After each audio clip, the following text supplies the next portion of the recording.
આલાકમાન્ડના હાઈકમાન્ડના નેતાઓને પૂછી શકો છો, પણ કદાચ એમને ક્યાંક ને ક્યાંક એવી વસ્તુઓ લાગી હશે, અણસાર આવી હશે, એટલે એમને કદાચ રાજીનામું લીધું હોય. પણ રાજીનામું નથી માંગ્યું, એમણે જ એમના લેટર દ્વારા, આદેશ દ્વારા છે એ વિપક્ષના નેતા પદમાંથી મને દૂર કર્યો છે, એવા મને સમાચાર ઇલેક્ટ્રોનિક અને ટીવી પ્રિન્ટ મીડિયાના માધ્યમથી મળેલા છે. પક્ષને નુકસાન કરતા હોવાની વાત છે. શું પક્ષને આપ નુકસાન કરી રહ્યા છો? એ તો કોંગ્રેસ પાર્ટીના નેતાઓને ખબર પડે, કારણ કે 25 વર્ષ ત્યાં કોંગ્રેસને ટકાવી રાખવામાં મારો મહદઅંશે મોટો ફાળો છે. મારા જીવનના 25 વર્ષ કોંગ્રેસ પાર્ટીમાં મેં કાઢ્યા છે.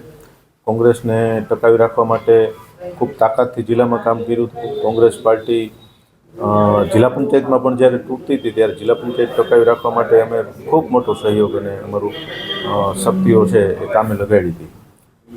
છતાં પણ કોંગ્રેસ પાર્ટી એવો આક્ષેપ કરે, કયા નેતાએ આક્ષેપ કર્યો છે એ મને જાણ નથી, પણ એની સામે કોંગ્રેસ પાર્ટીમાં અમારો ખૂબ મોટો સહયોગ રહ્યો.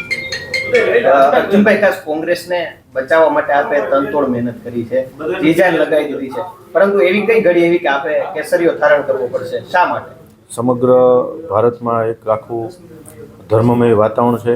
આસ્થાનું કેન્દ્ર આપણું રામ જન્મભૂમિ અયોધ્યામાં જ્યારે ભગવાન ઈષ્ટ રામચંદ્રજી ભગવાનની સ્થાપના થઈ રહી છે ત્યારે, અને સાથે સાથે સમગ્ર ભારતમાં, ગુજરાતમાં આપણા આદરણીય વડાપ્રધાન નરેન્દ્રભાઈ મોદી જે વિકાસ રથના પૈડાઓ આગળ ધપાવી રહ્યા છે ત્યારે ક્યાંક ને ક્યાંક એમાં સહભાગી થવા માટેનો જ્યારે અમને મોકો મળ્યો છે ત્યારે આ મોકો ઝડપી અને અમે આગળ વધવા માટેના પ્રયત્નો સૌ સાથી મિત્રો દ્વારા કરી રહ્યા છીએ. કેસરીઓ ક્યારે ધારણ કરશો ને કોણ કોણ તમારી સાથે રહેશે?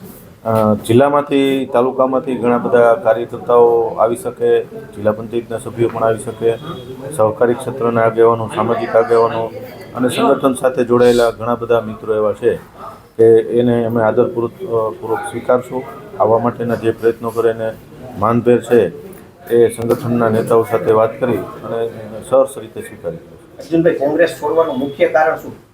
મેં આપને વાત કરી ને કે આ 2-3 મુદ્દા, એક વિકાસની રાજનીતિ, વિકાસ સાથે જોડાયેલા જે અમારા વિકાસ સાથે જોડાવા માટેના અમારા જે પ્રયત્નો છે, અને એક આસ્થા સાથેનું અમારું જે હૃદયસ્પર્શી જે કામ થઈ રહ્યું છે સમગ્ર ભારત વર્ષ માટે, જે ગૌરવની વાત છે, આ બધા જ મુદ્દાઓ છે એ ક્યાંક ને ક્યાંક ખેંચાણ કરે એવી બાબત. નારાજગી કોનાથી? કોંગ્રેસ પક્ષમાં કોઈ પણ સાથે નારાજગી નથી. હું કોઈની નેગેટિવ વાત કરું એવું મારું કાયમ માટે સ્વભાવ નથી, અને ક્યારેય પણ કોઈને નુકસાન કરવા માટેનો મેં ક્યારેય એવો પ્રયત્ન નથી કર્યો. માત્ર અને માત્ર પોઝિટિવ વાત કરી અને જે કાંઈ વિકાસની વાતમાં આપણે બધાને સહયોગી થાય એના માટેના પ્રયત્ન છે મારા રાજકારણના જાહેર જીવનમાં રહ્યા છે. હું 25 વર્ષનું મારું જાહેર જીવન યુથ કોંગ્રેસથી લઈ અને જિલ્લા પંચાયતની મારી આ 4 ટર્મ સહકારી ક્ષેત્રમાં માર્કેટિંગ યાર્ડથી હોય કે સામાજિક રીતે ક્યાંય પણ જોડાયેલા હોય, એ બધી જગ્યા ઉપર લોકોપયોગી કામ અને લોક કલ્યાણના કામો છે અમે સાથે મળીને કર્યા છે અને આવતા દિવસોમાં પણ કરશું. હાઈકમાન્ડ સાથે કઈ વાત થઈ હતી કોંગ્રેસના? ના, કોંગ્રેસના કોઈ એવા હાઈકમાન્ડ સાથેની એવી કોઈ ચર્ચાઓ નથી, પરંતુ હાઈકમાન્ડને ક્યાંક નાની મોટી બાબતની અણસાર મળ્યો હોય અને પછી એમણે શું નિર્ણય લીધો હોય એ મને બાબતની ખબર હાલમાં નથી. કોઈ ચોક્કસ સમય કેસરીઓ ધારણ કરવાનો? ભારતીય જનતા પાર્ટીના સંગઠનના નેતાઓ અને હાઈકમાન્ડના જે નેતાઓ જે નિર્ણય કરે એ ચોક્કસ સમય છે એ બતાવશે. અમને તો હાલમાં કોઈ એવો ચોક્કસ સમયની માહિતી અમારી પાસે નથી. કોને સંપર્ક કર્યો તો ભાજપમાં આપનો?